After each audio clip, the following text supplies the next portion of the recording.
أشهد أن لا إله إلا الله.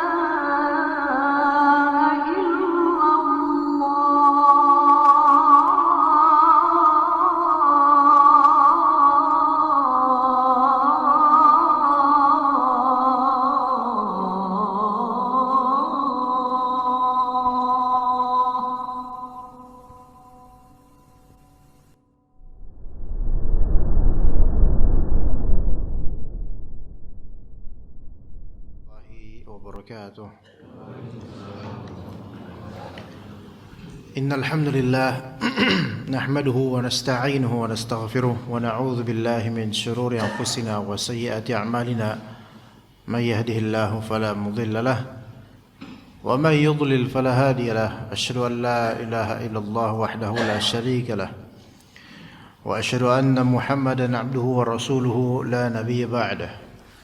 يا أيها الذين آمنوا اتقوا الله حق تقاته ولا تموتن إلا وأنتم مسلمون. يا أيها الناس اتقوا ربكم الذي خلقكم من نفس واحدة وخلق منها زوجها وبث منهما رجالا كثيرا ونساء واتقوا الله الذي تساءلون به والأرحام إن الله كان عليكم رقيبا. يا أيها الذين آمنوا اتقوا الله وقولوا قولا سديدا يصلح لكم أعمالكم ويغفر لكم ذنوبكم ومن يطع الله ورسوله فقد فاز فوزا عظيما. فإن أصدق الحديث كتاب الله وخير الهدي هدي محمد صلى الله عليه وسلم وشر الأمور محدثاتها وكل محدثة بدعة وكل bid'atin dhalalah wa kullu dhalalatin finnar. Amma ba'd, para jemaah sekalian rahimani wa rahimakumullah. Melanjutkan kajian kitab Al-Ikhlas Tariqul Khalas. Kitab yang membahas murni tentang keikhlasan dan tauhid uluhiyah dalam segala amal ibadah, bahkan dalam masalah muamalah. Yang mana ini adalah kepentingan tersendiri bagi setiap insan, terutama bagi setiap orang beriman. Karena tujuan hidup kita adalah keselamatan akhirat, ridha dan pengampunan serta rahmat dari Ar-Rahman. Dan juga kebaikan di akhirat yang Allah Ta'ala janjikan bagi orang-orang ikhlas dan beramal saleh. Sehingga untuk menjadi faktor atau pendukung terhadap hal-hal baik tersebut, kita harus ikhlas dalam beramal saleh. Yang mana pembicara pun bukan berarti adalah orang yang paling menerapkan apa yang dia tuturkan saat ini dan di lain waktu. Tetapi Allah Ta'ala berfirman, wal 'asr innal insana lafi khusr. Demi masa sesungguhnya manusia itu berada dalam kerugian seluruhnya, kecuali illal ladzina amanu, kecuali orang-orang beriman, wa amilus salihat, beramal saleh. Ya, amal saleh ini didasari oleh iman, yaitu ikhlasnya dia dalam beramal dan juga sesuai dengan sunnah. Wa tawasaw bil haqq, dan saling mewasiatkan dengan al-haq. Dan di antara al-haq dalam Islam adalah hak ubudiyah terhadap Allah Azza wa Jalla, yaitu menyembah Allah, beramal saleh lillahi ta'ala, saling mewasiatkan kebenaran tersebut. Itu di antaranya. Wa tawasaw bis sabr, dan juga saling mewasiatkan dengan kesabaran. Jadi tema tentang ikhlas ini masuk ke 4 segmen, yaitu segmen keimanan, segmen amal saleh, kemudian masalah al-haq, segmen dalam penyebaran kebenaran. Di antara kebenaran yang harus betul-betul disebar adalah ikhlas, tentang tauhid pada Allah Azza wa Jalla. Wa tawasaw bis sabr, yaitu segmen penyampaian tentang kesabaran. Karena sabar itu supaya sempurna harus dipupuk di atas dasar keikhlasan. Orang kalau misalnya enggak ikhlas, maka dia sulit untuk sabar lillahi ta'ala. Sulit untuk sabar demi akhiratnya, sulit. Untuk bisa bersabar demi keselamatan akhirat, maka perlu ikhlas. Perlu ikhlas. Sabar di sini baik sabar di atas ketaatan. Orang mau betul-betul istiqamah sabar di atas ketaatan itu sulit kecuali dengan keikhlasan. Orang mau sabar terhadap kemaksiatan itu juga sulit kecuali kalau memang dia ikhlas. Dan orang yang sabar terhadap takdir Allah Ta'ala yang mungkin menyakitkan buat hatinya itu juga sulit kecuali kalau dia orang yang ikhlas beribadah. Orang yang ikhlas beribadah itu dimudahkan untuk taat, dimudahkan untuk jauh dari maksiat, dan dimudahkan untuk menghadapi musibah dan ujian-ujian dalam takdir. Taib, kita mulai di sini perkataan Allah Azza wa Jalla yang sebelumnya telah kita bahas. Qul inni umirtu an a'budallaha mukhlishan lahuddin. Katakanlah aku diperintahkan untuk menyembah Allah Ta'ala secara ikhlas, memurnikan agama, memurnikan amal untuk Allah. Maka kata penulis rahafizahullah Ta'ala, fa'afadatil ayatu anna al-ikhlasa syartun fi dinil Islam wa huwa dinul anbiya'i ajma'in. Maka ayat di atas memberikan faedah bahwasanya ikhlas merupakan syarat dalam agama Islam dan ia adalah agamanya para nabi seluruhnya, ikhlas. Agama Islam yang di dalamnya ada poin yang sangat mendasar, yaitu ikhlas. Wa talabul ikhlasi fi jami'i syara'i'i dalilun ala 'izami manzilati hadzal khuluqil 'azim. Dan tuntutan ikhlas di setiap syariat, di setiap syariat itu, di setiap syariat para nabi, bukan hanya di syariat Nabi Muhammad SAW saja. Dari awal, dari syariat Nabi Adam alaihissalam dituntut untuk ikhlas. Ini menunjukkan apa? Menunjukkan agungnya manzilah atau derajat akhlak yang besar ini, yaitu akhlak ikhlas. Kalau mau bicara soal akhlak, ikhlas dulu baru disebut berakhlak yang baik. Ya, ikhlas, berakhlak. Jadi agungnya akhlak yang satu ini, yaitu akhlak ikhlas, akhlak hati yang akan diterjemahkan melalui lisan dan anggota tubuh. Ya, jadi lisan itu menjadi jendela keikhlasan seseorang dan juga anggota tubuh dalam berkelakuan. Jadi kelihatan juga kadang-kadang siapa yang ikhlas, siapa yang tidak. Hanya saja kita tidak bisa memastikan karena ikhlas ini misteri qalbu. Allah Ta'ala yang lebih tahu tentang keikhlasan seseorang. Dan ini tuntutan di setiap syariat para nabi dari awal sampai seterusnya. Dari Nabi Adam sampai Nabi Muhammad SAW, syariat semua dari mereka para anbiya alaihissalam, yaitu memurnikan ibadah kepada Allah Azza wa Jalla semata. Dan itu akhlak terhadap Allah Azza wa Jalla yang paling agung, yaitu ikhlas dalam beribadah. Kemudian kata penulis, wastathnallahu ta'ifatan minal bashari kullihim al-halikin al-khasirin. Allah Subhanahu wa taala mengecualikan suatu taifah, suatu kelompok, suatu golongan dari manusia yang mana seluruh dari golongan mereka ini al-halikin al-khasirin, yaitu binasa dan merugi. Kata Allah Azza wa Jalla surat An-Nisa, illa alladzina tabu wa aslahu. Afwan, di sini Allah Ta'ala mengecualikan suatu kelompok dari kalangan manusia yang mana umumnya kalangan manusia itu mereka akan binasa dan merugi, yaitu illa alladzina tabu wa aslahu wa atasamu billahi wa akhlasu dinahum lillah fa ulaika ma'al mu'minin. Kecuali orang-orang yang bertaubat, wa aslahu, dan melakukan perbaikan, islah, wa atasamu billah, dan berpegang pada Allah Azza wa Jalla, pada syariat Allah, wa akhlasu dinahum lillah, dan memurnikan amalan mereka lillahi ta'ala, kepada Allah Azza wa Jalla, fa ulaika ma'al mu'minin, maka mereka itu bersama dengan orang-orang yang beriman. Wa sawfa yu'tillahu al-mu'minina ajran 'azima, dan Allah Subhanahu wa ta'ala akan memberikan kepada orang-orang beriman ganjaran yang besar. Ya, ganjaran yang besar. Taib. Imam tadi mana? Imam kita ya. Imamnya mana, Pak? Oh, syafahullah. Taib. Di sini ada 4 kriteria orang setelah maksiat atau setelah kufur, bagaimana caranya supaya dia itu disebut bersama dengan orang-orang beriman dan akan mendapatkan ganjaran yang besar, walaupun sebelumnya itu kufur atau sebelumnya ahli maksiat.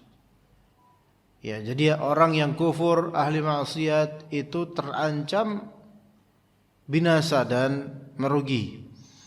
Maka 4 step, illal ladzina tabu, kecuali orang yang bertaubat kembali kepada Allah Ta'ala, menyatakan pertaubatannya kepada Allah Azza wa Jalla dari kekufurannya atau dari kemaksiatan besarnya. Step pertama bertaubat. Step kedua islah. Allah Ta'ala tawab, maha menerima taubat. Dan step kedua itu ada islah, perlu islah. Apa itu islah? Memperbaiki masalah yang telah dia hadapi dari maksiat atau kekufuran. Bagaimana islah itu? Para ulama memiliki rincian. Islah di sini dilihat. Kalau misalnya maksiatnya terkait dengan hak orang lain, maka cara islahnya adalah mengembalikan hak tersebut terhadap pihak yang dizalimi. Pemiliknya, ownernya, sahibul haq, kembalikan, itu namanya islah. Ya, ini namanya islah. Adapun kalau bilang saya taubat tapi tetap aja itu dihabek, ya itu bukan islah. Bahkan boleh jadi taubatnya tidak tercapai. Jadi kalau misalnya maksiat yang sifatnya kezaliman terhadap hak orang lain secara properti, kepemilikan, maka wajib dikembalikan. Enggak mau dikembalikan karena merasa sudah hak paten dia, berarti belum disebut taubat. Begitu. Maka kalau dulu kita pernah makan di kantin sekolah atau kantin kampus atau mana, dan ternyata kita korupsi di situ, maka kalau sampai sekarang belum ngembaliin hak itu, maka belum disebut bertaubat, belum disebut islah. Masih dosanya masih. Ya begitu. Hati-hati jemaah sekalian. Kalau sekarang ada berkeluaran uang, lakukan pembayaran walaupun sudah 40 tahun lalu. Karena akhirat itu enggak mengkompromikan. Oh, udah 40 tahun dihapus. Mungkin kalau hukum pidana dihapus. Paling maksimal 12 tahun, mungkin 6 tahun atau 12 tahun. Durasi antara kejahatan dengan pelaporan atau pengakuan. Tapi kalau hukum akhirat enggak berlaku itu. Mau itu 100 tahun lalu antum melakukan, kalau itu dosa ya dosa.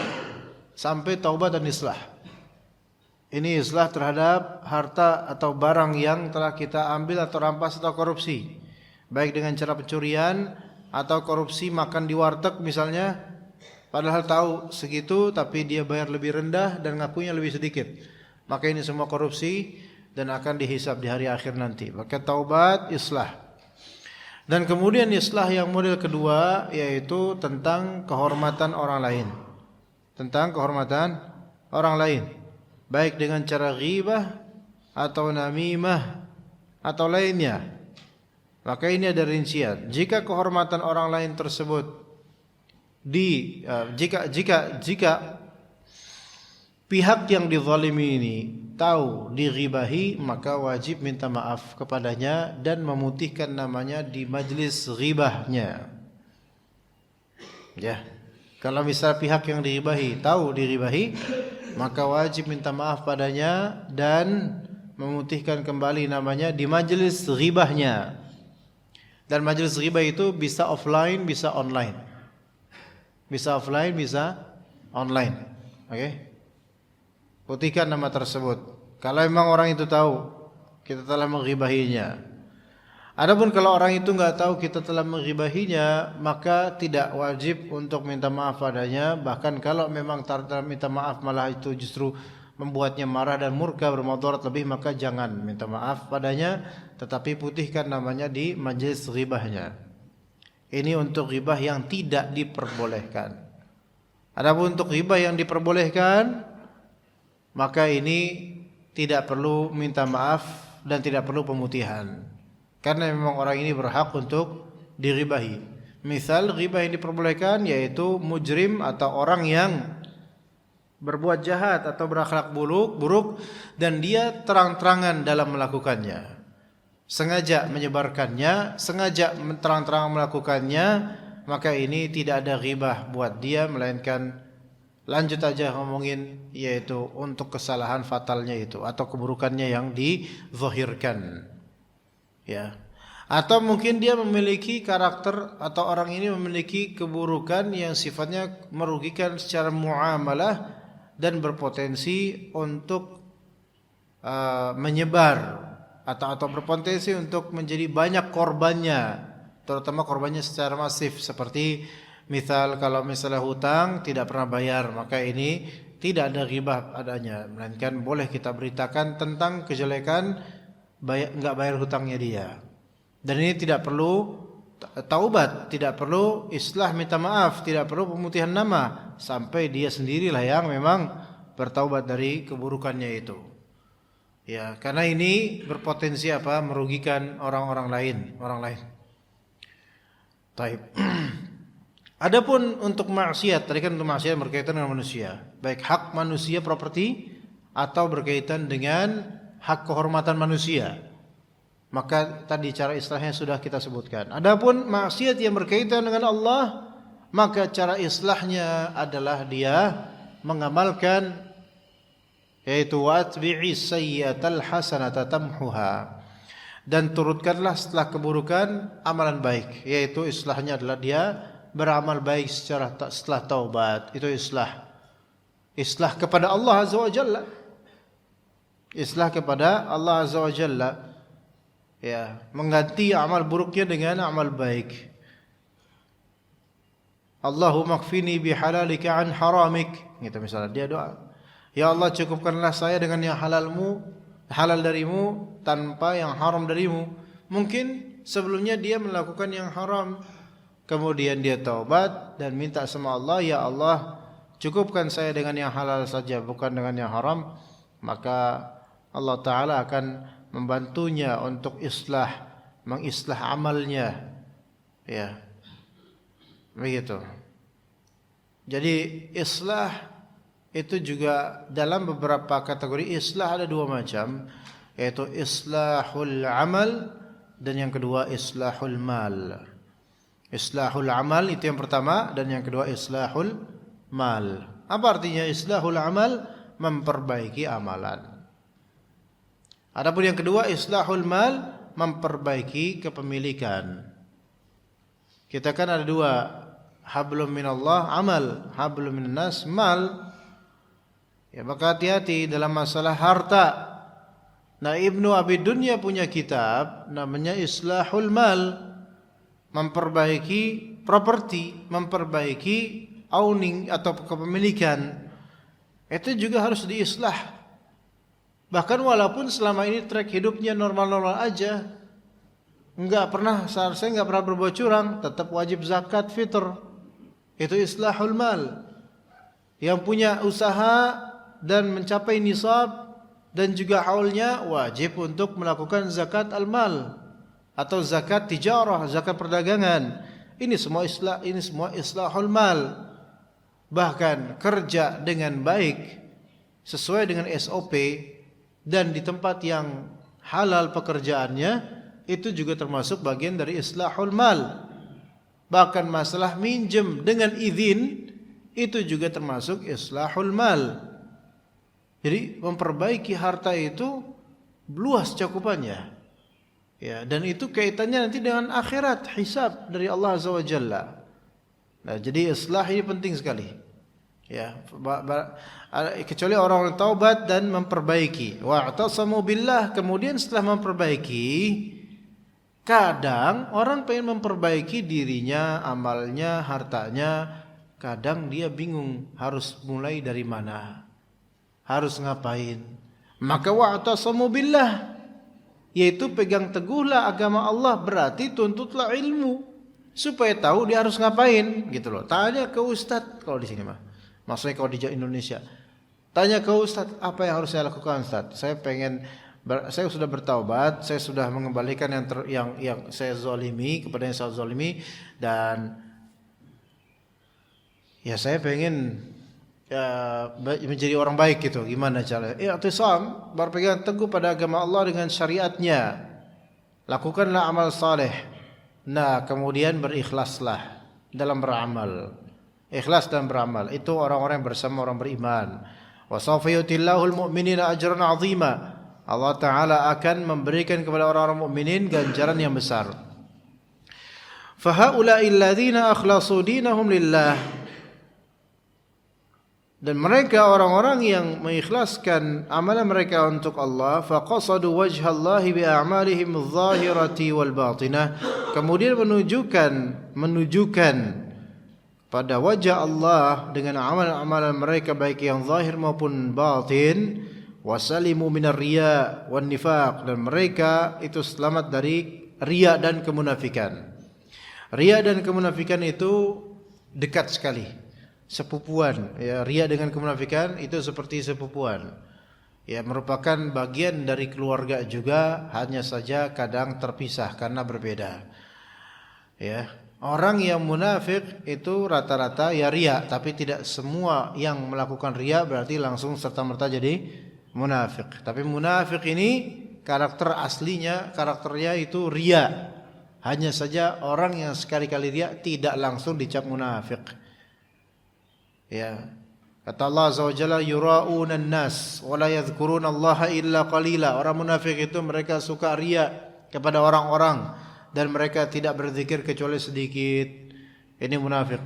Jadi di antara karakter paten orang munafik itu suka riya dalam beramal, jarang zikir, walaupun zahir zikir, tapi dia zikirnya karena dilihat atau didengar orang. Adapun riya itu sendiri, maka dia adalah suatu penyakit yang kalau sudah akut maka menjadikan seorang menjadi munafik. Tapi kalau sekali-kali, dan itu ujian daripada semua insan, kalau sekali-kali maka tidak serta-merta digolongkan sebagai munafik. Ya. Faman ittasafa bihadhihi sifat, barang siapa yang tersifati dengan sifat-sifat ini, yaitu ikhlas, tidak riya, menunjukkan ridha Allah dan wajahnya, faulaika ma'al mu'minin fid dunya wa fil barzakh wal qiyamah, maka mereka itu akan bersama dengan orang-orang beriman di dunia, bersama dengan orang beriman. Orang yang ikhlas itu teman dekatnya adalah orang-orang beriman, bukan orang-orang fajir. Enggak bakal betah orang ikhlas itu berteman dekat dengan orang-orang yang fajir. Lihat Nabi Yusuf alaihissalam, itu orang ikhlas itu. Ya, orang yang ikhlas, makanya Allah Ta'ala selamatkan dia dari beberapa fitnah. Orang ikhlas. Kalau antum lihat, siapa coba temannya Nabi Yusuf ketika itu? Malah enggak berteman sama siapa-siapa, karena dimusuhi oleh ini, dimusuhi oleh itu. Oleh saudara-saudara sendiri dimusuhi. Ya. Ketika di istana pejabat pun ya seperti itu nasibnya. Kemudian akhirnya lebih memilih di penjara. Dan ada dua kemudian temannya, yaitu sahibas sijin, yaitu dua teman yang memang terpaksa berteman dengan mereka, yaitu di penjara. Itu pun kalau sahib di sini maknanya teman. Kalau sahib di sini maknanya partner, yaitu emang kebetulan emang satu sel, maka ini tidak langsung bisa kita katakan sebagai sahabat. Ya. Dan dua orang yang ada di penjara itu pada asalnya dua-duanya adalah musyrik atau kafir. Dua-duanya adalah kafir. Ya. Sampai kemudian beliau diangkat menjadi pejabat atau menteri pun tidak disebutkan siapa teman dekatnya. Ya. Nah, sekarang orang yang memang dia ikhlas, kalau memang ada teman dekat, pasti teman dekatnya itu orang yang betul-betul beriman di dunia. Wa fil barzakh, di alam barzakh pun ada pertemanan dan kebersamaan dengan orang-orang yang beriman. Ya, walaupun kuburannya terpisah secara keduniaan, tapi di barzakh ya bisa aja berteman dengan orang beriman, karena itu alam tersendiri yang kita tidak tahu. Namun yang pasti dia akan berteman dengan amalan solehnya. Wal qiyamah, dan di hari kiamat juga akan berteman, berdekatan dengan orang-orang yang beriman. Wa sawfa yu'tihimullahu ajran 'azima. Dan Allah Ta'ala akan memberikan mereka ganjaran yang besar. Mustamilan 'alal matalibil 'aliyati wal ma'abil ghaliyah. Yang mana ajran 'azima itu, ganjaran yang besar itu mencakup segala tujuan-tujuan tertinggi dan hal-hal yang dicintai dari akhirat. La ya'rifu qadarahu wa la yablughu kuhnahu illa Allah. Yaitu tidak diketahui seberapa kadarnya dan tidak bisa sampai bagaimana hakikat persisnya surga itu kecuali Allah Ta'ala yang mengetahuinya. Mimma la 'ainun ra'at wa la udhunun sami'at wa la khatara 'ala qalbi bashar. Surga itu di dalamnya tercakup segala hal yang mata itu belum pernah memandangnya sebelumnya. Spesial. Ya, sesuatu yang sifatnya baru itu bagi kita biasanya spesial. Adapun yang sudah biasa, ya biasa. Ya enggak, biasa. Bismillah.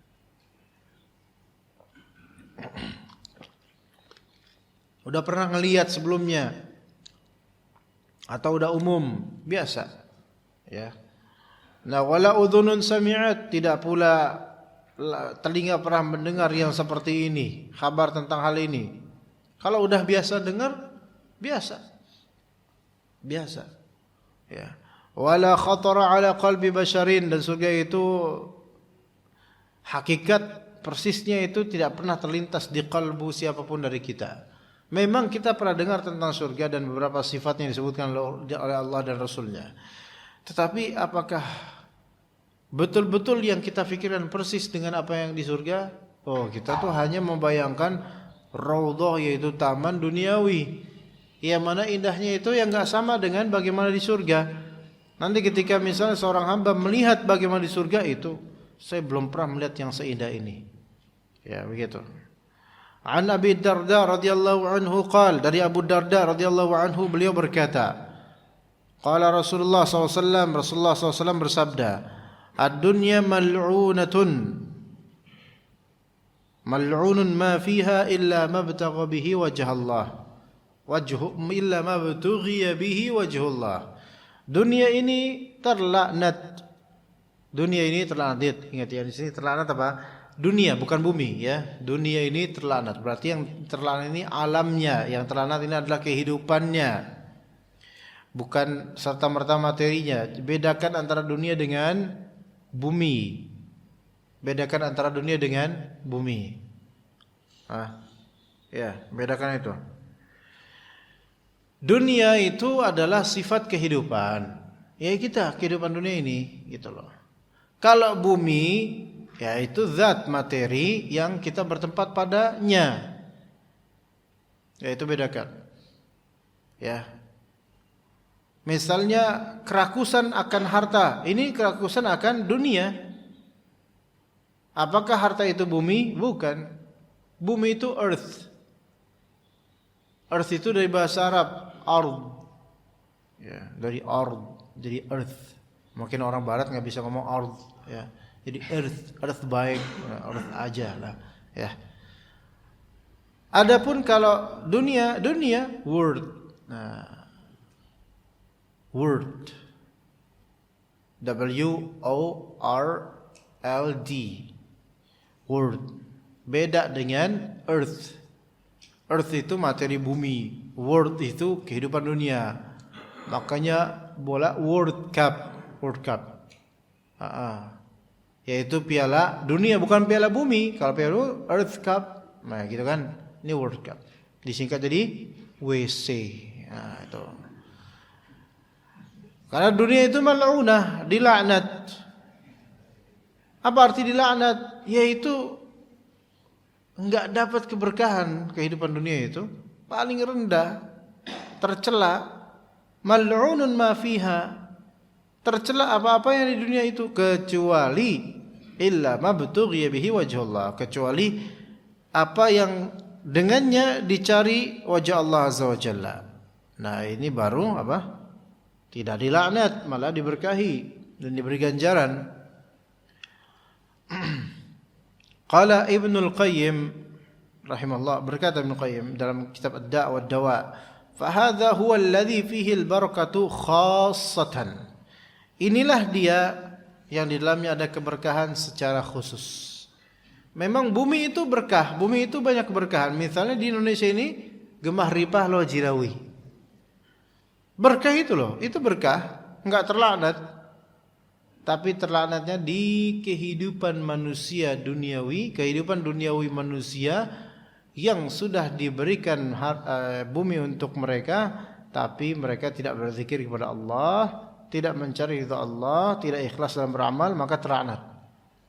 Maka amalan yang tidak didedikasikan lillahi ta'ala, tidak diorientasikan untuk keikhlasan, maka hakikatnya amalan tersebut terlaknat. Terlaknat. Tuh, bayangkan. Kasihan. Ya, karena enggak mencari wajah Allah dari amalan tersebut. Maka dikatakan oleh penulis hafizallah, fadunya mal'unatun mal'unun ma fiha illa ma kana lillah. Dunia itu terlaknat dan segala yang ada pada dunia itu terlaknat kecuali apapun yang untuk Allah. Maka apapun yang untuk Allah tidak terlaknat. Wala yakunu lillahi illa ma ahabbahu Allah wa rasuluhu wa huwal masyru'. Dan tidaklah sesuatu itu untuk Allah kecuali apa yang Allah Ta'ala dan Rasulnya cintai. Dan itu yang disyariatkan. Jadi antum gak bisa mengklaim saya ini amal ini untuk Allah saja, tapi Allah gak suka dengan amalan tersebut. Gimana contohnya? Datang ke diskotik untuk berdakwah dan sambil berdekatan dengan para biduanita dan semisalnya. Dakwah, saya dakwah di situ. Terus salam-salaman bahkan sama biduanitanya. Terus saya ikhlas dakwah seperti ini, lillahi ta'ala katanya. Tapi Allah enggak suka dengan metode dakwah seperti itu. Kalau emang kayak gitu benar, maka Rasulullah SAW akan langsung datang ke dakwah ke tempat lokalisasi di tanah Arab. Karena di zaman jahiliyah itu juga ada lokalisasi, ada. Ya perempuan yang dia menyediakan dirinya untuk ya jadi ada vacant itu kosong. Ada yang full.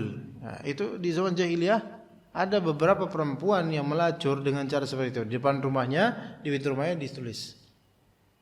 Ya kayak di taksi kan, kalau kosong siap, kosong vacant. Ya, silakan. Kalau udah ada yang pesan penuh gitu. Nah, begitu. Nah, kalau memang misalnya itu baik, Rasulullah SAW akan datang ke pelacur-pelacur untuk betul-betul mendakwai mereka secara intens dan khusus. Ya. Tapi kalau kita datang ke diskotik, ke tempat dugem, ke tempat lokalisasi dan merasa bahwa ini adalah dakwah yang benar, kenapa Rasulullah enggak melakukan? Kenapa para ulama yang benar mereka enggak melakukan? Untuk datang ke tempat-tempat pelacuran seperti itu dan kemudian menikmati sajian pemandangan mereka. Ayo. Bukankah ini malah justru datang ke jebakan tikus? Ya. Bukankah ini justru datang ke tempat yang fitnah, yang menjadikan adanya fitnah buat kalbu? Yang mana para rasul aja enggak melakukannya karena khawatir ini berat efeknya. Ya, maka enggak seperti ini. Jadi amalan itu kalau mengklaim ikhlas, pertama yaitu harus zat amalan itu memang dicintai oleh Allah dan Rasulnya, bukan amalan yang bid'ah atau diada-adakan, bukan. Ya. Itu tidak bisa klaim ini amalan lillahi ta'ala kecuali kalau emang Allah dan Rasulnya mencintai amalan tersebut. Coba kalau Robin Hood itu dicintai enggak sama Allah dan Rasulnya amalannya? Robin Hood, Pak. Robin Hood. Bukan Nabi Hood, Robin Hood. Si Pitung misalnya. Terlepas dari khilafiyah perbedaan pendapat di antara manusia, si Pitung ini 1 orang apa 7 orang? Karena kan derivasi Pitung itu kan pitu. Walaupun ini legenda Jakarta atau Betawi, tapi kan Betawi dekat juga sama Sunda, ya pitu berapa? 7. Ya pitu bahasa Jawa ya.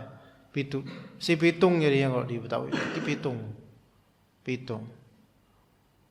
Apa kerjaan pitung ini? Yaitu apa? Merampok dari cukong-cukong koruptor untuk dibagikan ke fuqara wal masakin. Amalan ini amalan yang dicintai oleh Allah dan Rasulnya enggak? Enggak. Kalau ini memang benar baik amal saleh, maka di zaman Nabi juga akan melakukan itu. Karena di zaman Nabi juga ada juga orang-orang yang koruptor. Nabi SAW mengutus Mu'adz ke Yaman, ajarkan mereka tauhid. Kalau mereka sudah bertauhid, ajarkan mereka salat. Kalau mereka sudah salat, yaitu beritakan kepada mereka bahwasanya Allah Ta'ala mewajibkan atas mereka sedekah. Sedekah di sini adalah zakat. Tukhadhu min aghniyaihim faturaddu ala fuqaraihim. Yaitu diambil zakat itu dari orang-orang kaya di antara mereka dan apa? Disebarkan dibagikan kepada fuqara dari mereka. Ya. Wa iyyaka wa karaim amwalihim. Jauhilah oleh engkau wahai Mu'adz harta mereka yang paling mereka sukai. Jangan ambil yang itu. Ambil yang standar. Enggak jelek tapi juga standar bermanfaat. Dari harta orang-orang kaya itu sesuai dengan nisab zakat. Enggak ada tuh Nabi SAW merampas kalau misalnya itu udahlah rampok baiklah. Enggak ada. Memang penguasa berhak untuk mengintiza, yaitu mengambil beberapa persen sesuai dengan nisabnya dia dipaksa. Itu pemerintah berhak. Berhak itu karena itu merupakan bentuk peperangan terhadap mani'uz zakat. Orang yang enggak mau zakat. Itu boleh pemerintah, bahkan di zaman Abu Bakar itu dilakukan hal seperti itu, memerangi mereka dan mengambil sebagian harta mereka bukan untuk merampok tapi untuk apa? Mengembalikan hak fuqara sesuai dengan nisab zakatnya. Lah kalau si Pitung dan Robin Hood kita kira gimana? Apakah si Pitung ngambil harta orang kaya itu dengan nisab zakat mereka? Ya enggak, itu cuma pemerintah yang bisa kayak gitu. Lembaga swasta enggak boleh seperti itu, enggak boleh. Lembaga swasta misalnya masjid, ini masjid apa ya? Al-Muhajirin At-Taubah. Di Masjid At-Taubah mengadakan apa? Membentuk komite penyaluran zakat misalnya. Kemudian ini kan orang kaya banyak nih. Dicuri mobilnya. Ya, motornya tiba-tiba raib hilang, CCTV tembak, motornya hilang. Dan tiba-tiba motornya udah punya seorang fakir di Jati Murni misalnya. Lah ini ngerampok namanya. Karena dia enggak tahu berapa nisab yang dikeluarkan gitu loh. Dan belum tentu juga ini orang berhak zakat karena mungkin banyak hutang atau gimana. Kita enggak tahu. Maka yang bisa itu hanya penguasa yang resmi, bukan penguasa masjid, DKM, marbot kerjanya enggak gitu kan marbot. Ya. Nah, jadi begitu. Amalan harus dicintai oleh Allah Ta'ala dan Rasulnya sesuai sunnah Nabi SAW. Begitu, ya. Dan kalau misalnya kita itu melakukan amalan yang ternyata enggak dicintai oleh Allah dan Rasulnya, imma ini ternyata maksiat, imma ini ternyata bid'ah. Maka kalau itu maksiat, jangan kira bahwasanya Allah Ta'ala senang dengan itu sehingga dia mengklaim ini untuk Allah. Ini maksiat, bukan untuk Allah. Kalau ini bid'ah juga jangan bilang ini untuk Allah, ini maksiat. Walaupun dalam beberapa amalan boleh jadi amalan itu memang bid'ah, tapi niatan orang itu baik. Mungkin amalan bid'ahnya tertolak, namun boleh jadi Allah Ta'ala melihat niatannya. Cuma ini tidak bisa menjadi stigma bahwasanya enggak apa-apalah kita berbuat bid'ah, yang penting niatnya baik. Itu juga salah. Ya, itu juga salah. Fa kullu amalin urida bihi ghairullahi lam yakun lillah. Setiap amalan yang diinginkan padanya selain Allah berarti dia bukan untuk Allah Azza wa Jalla. Misalnya membuat konten YouTube atas nama dakwah tapi sebenarnya itu distorsi di situ adalah apa? Antara pengen apa? Pengen populer ya dengan pengen dakwah. Akhir di sini harus dibedakan. Kalau emang dakwah enggak harus nunggu populer. Dan bahkan enggak harus populer. Bahkan kalau bisa jangan populer kalau bisa. Yang penting bermanfaat. Mau populer apa enggak lah itu pilihan Allah, itu pilihan dari Allah Azza wa Jalla. Nah, ini susah untuk misalnya bisa berdakwah dengan sambil mengejar popularitas dan rating, itu susah wallah. Ya susah. Yang amat disayangkan itu adalah ketika sekarang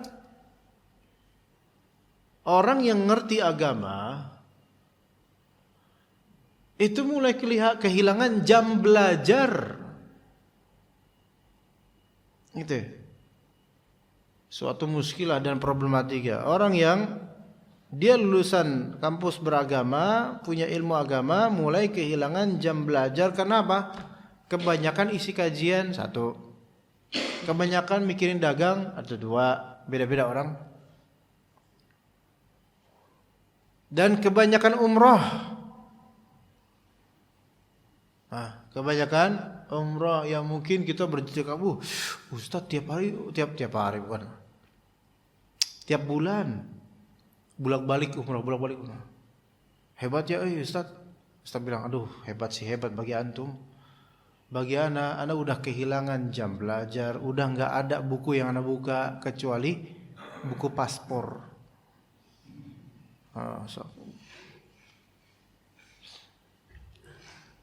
Iya. Kalau misalnya boleh kita menasehati para ustadz, walaupun saya sendiri juga bukan siapa-siapa, di antara yang membuat anas pribadi itu sakit sebenarnya, maksudnya ngelihatnya itu sakit, yaitu beberapa ustadz atau dai atau ahli agama itu sekarang fokusnya di apa? Travel. Fokusnya di apa? Bisnis. Fokusnya di membimbing jemaah untuk umrah. Wah, itu ibadah ya, ibadah agung. Tapi Anda tidak merasakan kalau sudah tiap bulan itu umrah. Kalau enggak terjaga ketakwaannya, duit khalas pikirannya. Ya. Dan kalau misalnya ada ustadz di sini yang mungkin juga sering umrah atau bercokol di travel tertentu misalnya, maka coba ditanya, Ustaz, kitab apa yang terakhir antum khatamin atau yang antum konsentrasi baca selain untuk isi kajian deh. Faham gak maksudnya? Selain yang buat untuk kasih isi kajian, enggak, kitab yang dengan kesadaran emang pengen untuk ilmu. Terakhir apa? Yang paling terakhir apa? Kalau ternyata bingung jawabnya apa, berarti selama ini banyak meninggalkan ilmu. Berarti selama ini itu apa? Untuk apa umrah? Karena tugas. Umrah itu ibadah besar loh jemaah. Karena tugas agung mulia, Masya Allah. Gratis, bergaji dan seterusnya. Nah, kalau emang levelnya adalah orang yang ahli ilmu aja bisa terjelembab untuk mencari follower supaya banyak jemaah umrahnya, di mana-mana itu sebar apapun tentang dia, tentang dirinya supaya banyak jemaahnya. Kalau emang itu orang berilmu saja bisa begitu, apalagi kita yang awam, yang enggak ngerti, bisa lebih mudah terjebak untuk masalah ketidakikhlasan. Ya. Jadi amalan kalau bukan karena Allah itu enggak lillahi ta'ala. Jangan ngaku-ngaku deh. Wa kullu amalin la yuwafiqu syara' Allah lam yakun lillah. Semua amalan yang tidak sesuai syariat Allah juga tidak disebut lillahi ta'ala. Bal la yakunu lillahi illa ma jama'al wasfain. Melainkan tidak disebut lillahi ta'ala kecuali terkumpul padanya dua hal ini. Pertama apa? An yakuna lillahi ikhlas. Yang kedua, wa an yakuna muwafiqan li mahabbatillahi wa rasulih. Sesuai dengan apa yang Allah dan Rasulnya cintai, sesuai syariatnya. Kalau enggak sesuai syariat, maka bukan karena Allah. Wa huwal wajib wal mustahab. Kama qala faman kana yarju liqa'a rabbih falyamal 'amalan shalihan wa la yusyrik bi ibadati rabbih ahada. Siapa yang berharap bertemu dengan Allah, maka hendaknya beramal saleh dan jangan berbuat syirik sedikit pun dalam beribadah, karena amalan yang tidak soleh itu adalah hutang. Dan syirik itu adalah azab. Maka bagaimana Anda sedang tersiksa dan berhutang bisa bertemu dengan Allah dengan baik-baik? Enggak. Sekarang gini aja Pak, antum lagi sakit, kena azab, na'udzubillah min dzalik. Enggak, ini contoh saja. Apakah ketika antum lagi sakit keras, kena azab, apakah antum berkenan bertemu dengan orang-orang? Berkenan enggak bertemu dengan orang? Malas. Dikunjungin aja enggak mau. Makin dikunjungin takutnya nanti makin banyak orang, makin banyak bicara orang-orang, enggak enak. Nanti orang nyalahin, kita udah kayak gini capek, orang kemudian bilang, kamu sih kayak gini, aduh. Atau punya hutang. Kalau punya hutang, ketemu sama orang yang menghutangi, kira-kira gimana? Dan belum bayar pula. Sebenarnya dosa dan syirik semuanya hutang. Semuanya seperti hutang. Kita merasa bersalah ketika belum mengembalikan itu kepada yang berhak. Ya. Ada hutang itu, ada hutang materi dan ada hutang moral jemaah. Ada hutang materi, ada hutang moral. Hutang materi gini, bisa kita ketemu orangnya aja, kita nggak enakan. Jalan di gang, lah ada si Paul lagi. Mana bulan ini saya belum bayar cicilan ke dia. Kira-kira antum terus nggak Pak? Kira-kira ketemu Paul? Antum lewat jalan lain, bahkan kalau lewat kali berenang antum supaya nggak ketemu si Paul. Malu. Kecuali kalau udah senior ya, kalau udah senior, wah, Paul datang. Oh, masya Allah bang, bulan ini kayak belum bayar bang ya? Apaan sih? Jalan lagi, pede, karena nggak merasa bersalah. Na'udzubillah min dzalik. Dosa itu tuh kayak gitu cuma. Kalau kita kepada manusia aja, yang kita berhutang padanya, dia udah ngasih baik-baik ke kita, kita belum bisa bayar, itu nggak enak ketemu. Sekarang bagaimana dengan Allah? Dosa kita berapa banyak? Bagaimana kita bisa yarju liqa rabbih? Bagaimana kita bisa berharap bertemu dengan Allah padahal kita itu banyak salahnya? Ayo. Banyak salahnya. Tadi hutang materi, sekarang ada hutang moral.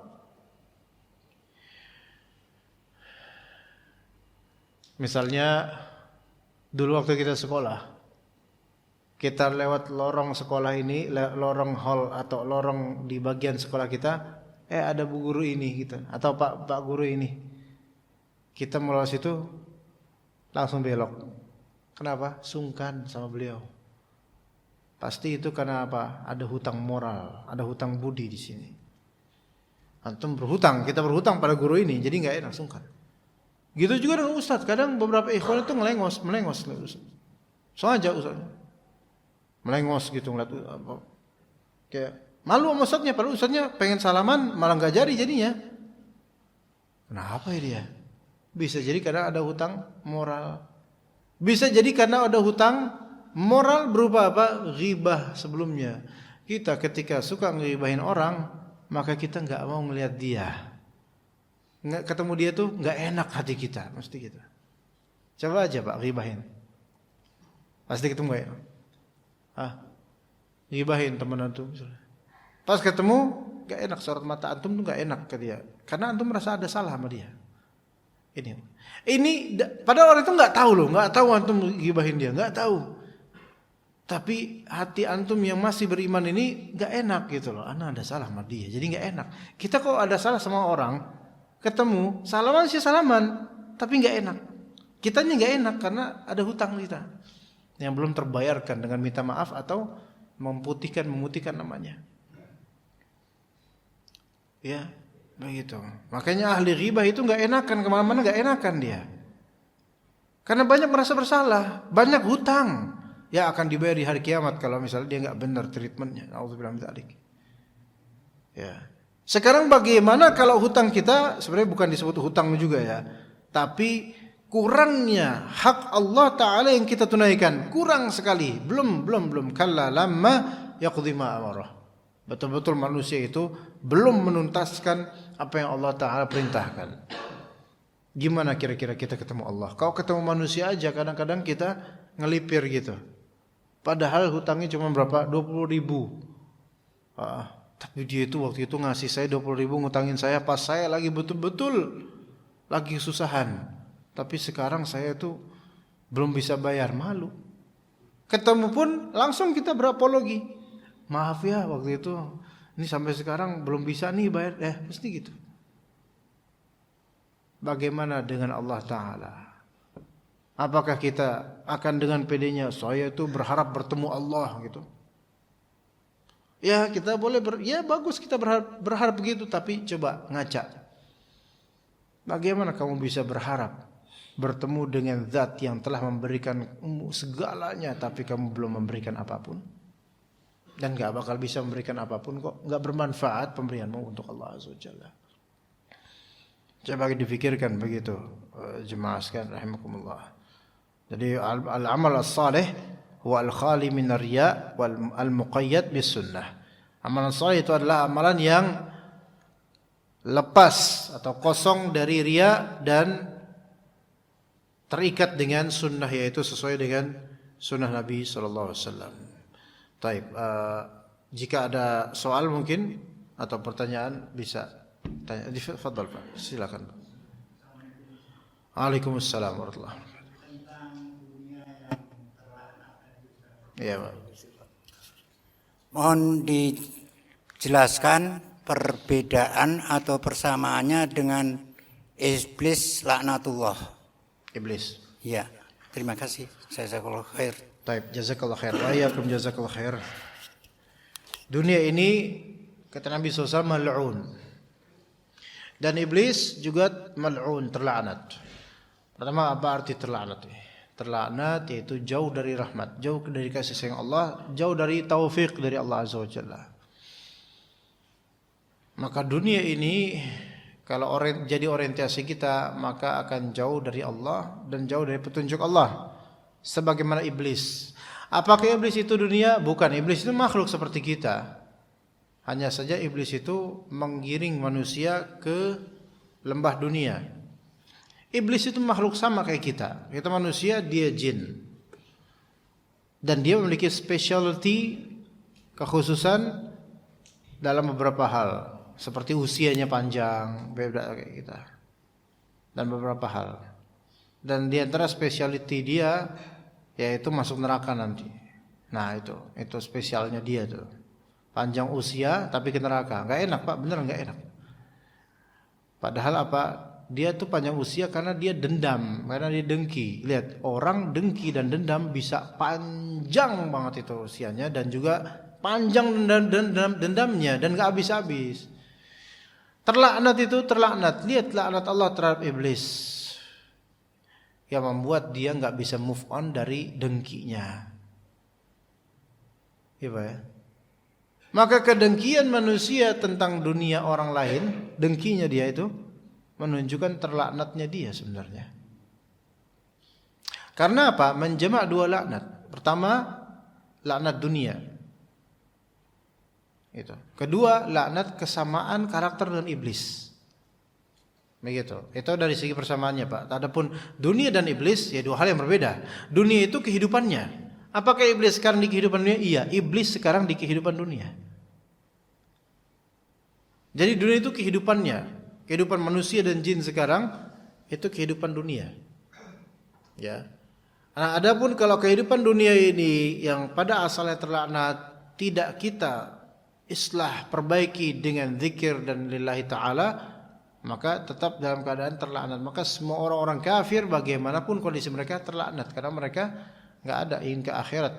Kalaupun ada di antara mereka ke akhirat, pengen ke akhirat, mereka tidak dapat ilmu yang benar dari agama mereka. Nah, iblis dari awal dulu sampai sekarang dan sampai seterusnya sampai neraka, iblis itu tetap dilaknat oleh Allah Azza wa Jalla. Begitu. Wallahu a'lam. Jadi iblis itu individu, dunia itu adalah life, kehidupannya. Seperti itu, Pak. Ya, wallahu a'lam. Ya. Ada lagi jemaah lain? Ikhwan? Ya, fadhal, Pak. Silakan, Pak. Tolong diestafetkan. Ya.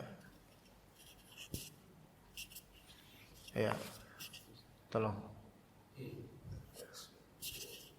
Syukran Ustaz. Afwan. Ustadz, apakah kita boleh menilai seseorang itu melakukan amalan riya, secara riya? Ya. Jika boleh, secara zohirnya kita melihat amalan dia itu riya, amalan dia itu riya, zikirnya, membaca Al-Qurannya itu riya. Lantas menjadi imam sholat, apakah dengan begitu kita sebagai makmumnya berarti ridho terhadap keriyaannya? Ya. Syukur. Taib. Jazakallah khair Pak atas pertanyaannya, bagus sekali. Apakah boleh kita itu memvonis atau menganggap seseorang itu amalannya riya? Riya itu tentu dia perbuatan hati yang Allah Ta'ala lebih tahu secara exactly tepatnya bagaimana. Tetapi Allah Subhanahu wa Ta'ala kadang-kadang membongkar aib hati manusia yang sudah terbiasa beramal buruk hatinya, itu di mata manusia ya bisa. Manusia bisa menilai di sini maksudnya boleh jadi ya wajar menilai seseorang yang sudah terbiasa riya dengan penilaian riya terhadap amalan orang tersebut. Tetapi untuk memastikan enggak boleh. Untuk mengucapkannya bahwa dia itu seorang riya itu tidak boleh. Tapi untuk merasakan getarannya dan menganggap orang ini secara individu dirinya, menganggap orang ini dia berlaku riya, maka itu wajar, tidak masalah. Selama indikasinya begitu kuat dan berulang-ulang. Atau mungkin indikasi nggak kuat berulang tapi sangat tampak padanya riya. Kecuali sekali itu kita nggak boleh ngomong dia tuh orang riya tahu, nggak boleh ngomong kayak gitu. Karena kalau kita ceplosin seperti itu berarti kita itu sedang apa?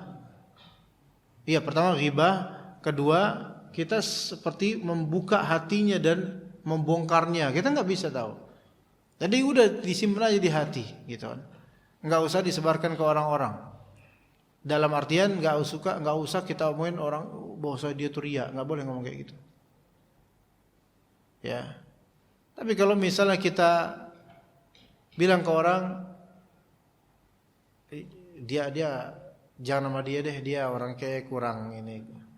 Gimana ya? Anda nggak merasa dia itu ikhlasnya tinggi, Anda nggak merasa itu boleh seperti itu. Tapi untuk memvonis dia itu orang yang riya, suka riya, nggak, jangan. Ya, tapi kalau Anda meragukan keikhlasan dia itu boleh. Karena di sini meragukan keikhlasan bukan berarti kita memvonis dia riya. Hanya saja kita merasa dia masih kurang, ya itu loh, masih kurang. Maka ini nggak apa-apa. Nah, ketika misal imam dan kita ternyata memiliki suudzon tentang hatinya, maka yang paling awal adalah kita hilangkan suudzon itu. Itu satu dulu. Tapi kalau ternyata indikasi kuat imam itu atau ustadz itu ternyata murai, yaitu suka riya, baik dengan bacaannya atau kekhusyuan sholatnya, kita kerasa sekali getaran dia itu nggak ikhlas, maka apakah kita boleh untuk apa tadi? Gimana Pak ya? Boleh untuk tidak sholat bermakmumkan dengan dia gitu ya Pak? Karena ini riba riya kita tidak bisa memastikan, maka kita anggap sholat imam tersebut tetap sah.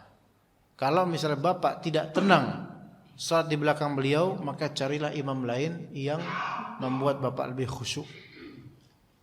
Tapi yang paling awal sebenarnya adalah kalau bisa hindari suudzon. Tapi kalau tidak bisa menghindarinya dan khawatir akan semakin kesel hati ini dan makin buruk, makin tambah kecurigaannya, maka sebaiknya lupakan dan cari imam lain. Namun jangan provokasi siapapun untuk apa? Jangan berimamkan dia riya. Enggak boleh seperti itu Pak. Hatta walaupun di sisi Allah memang orang ini riya misalnya. Tapi kita manusia enggak boleh berlaku seperti itu. Begitu. Karena mungkin kita melihatnya riya, mungkin orang lain melihatnya enggak riya Pak. Kita enggak tahu. Jadi biarkan orang-orang dengan apa yang Allah berikan pada hati mereka. Ya kadang-kadang aib kalbu kita itu kadang-kadang Allah bongkar loh. Jadi misal kalau ada orang itu hari ini kok kayaknya kayak bad day gitu, nggak bagus banget. Orang tuh rata-rata hari ini bertemu dengan saya kok kayak mereka tuh kesel sama saya dan seterusnya. Itu karena mungkin dosa kita gitu loh. Jadi jangan kira kalau kita ria dan hati kita itu buruk, jangan kira itu enggak berefek pada kelakuan orang terhadap kita. Akan ada kok Allah Subhanahu wa taala akan memberi teguran dengan sikap orang-orang kepada kita. Ya, begitu. Jadi ria itu amalan yang hati, dia itu perbuatan hati dan dia rahasia, namun Allah bisa mengungkapnya. Ya, bisa seperti itu. Wallahu a'lam. Begitu, Pak. Ya. Baik. Cukup insyaallah. Oke, kita cukup sampai sini. Udah syuruk belum kira-kira, Pak? Udah, ya udah. Kita cukup sampai sini insyaallah. Jazakallahu khairal jazaa. Barakallahu fikum jami'an wa sallallahu ala nabiyyina Muhammad wa ala alihi wa sahbihi ajma'in. Subhanakallahumma bihamdika asyhadu an la ilaha illa anta astaghfiruka wa atubu ilaik. Wassalamu alaikum warahmatullahi wabarakatuh.